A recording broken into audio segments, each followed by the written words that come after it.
నిరీక్షణ prayer house మరియు centre సంఘముల తరపున ప్రభు పేరిట మీ అందరికీ నా హృదయపూర్వకమైన వందనములు. ఈరోజు దేవుని వాగ్దానం కొలసీలకు రాసిన పత్రిక 3వ అధ్యాయం 2వ వచనం. పైనున్న వాటి మీదనే కానీ భూసంబంధమైన వాటి మీద మనస్సు పెట్టుకొనకుడి. క్రీస్తు శకం 60-62లో అపోస్తులుడైన పౌలు రోమా కారాగారంలో నుండి కొలసీ సంఘానికి కొన్ని ప్రకటనలు చేస్తూ ఉన్నాడు. కొలసీ సంఘంలో కొందరు తప్పుడు బోధకులు ప్రవేశించి క్రీస్తు సరిపోడు, మరికొన్ని ఆచారాలు, దూతల యొక్క ఆరాధన, శరీరం కఠోర నియమాలు అవసరమని బోధిస్తున్న తరుణంలో పౌలు క్రీస్తు యొక్క సంపూర్ణతను బలంగా ప్రకటించాడు.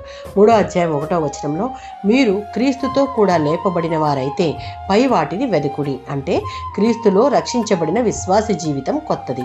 పాత మనిషి చనిపోయాడు, క్రీస్తులో క్రొత్త జీవితం ప్రారంభమైంది. అందుకే పౌలు 3:2లో పైనున్న వాటి మీదనే ఆలోచించుడి అని చెప్పడం మన మనస్సు యొక్క దిశను సూచిస్తుంది. పై వాటిని ఆలోచించుడి అంటే దేవుని చిత్తము, పరలోకపు ఆశలు, నీతి, పరిశుద్ధత, క్రీస్తు రాజ్యమునకు సంబంధించిన విషయాలు. భూ సంబంధమైనవి అనగా లోకపు ఆశలు, స్వార్థం, దురాశ, కీర్తి, సంపద పైన అధిక ఆసక్తి వంటివి. మత్తయి సువార్త 6వ అధ్యాయం 33లో ఉన్నట్లు ముందుగా దేవుని యొక్క నీతిని, రాజ్యమును వెదుకుడి. మన ప్రాధాన్యత దేవుని రాజ్యానికి ఇవ్వాలి.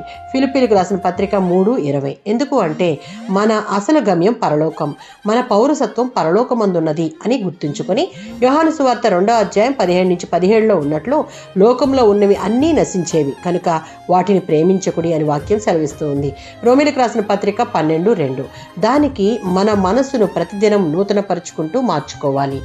దాని ద్వారా మనస్సు మారితే జీవితం మారుతుంది. దేవుని వాక్యం ప్రతిరోజు ధ్యానిస్తే మన ఆలోచనలను శుద్ధి చేస్తుంది. అనుదిన ప్రార్థన అనుభవంలో బలపడితే మన మనస్సు మీద మనకు ఆధిపత్యం కలిగి దేవునితో ఉండుటకు ఇష్టపడతాం. ఆమేన్.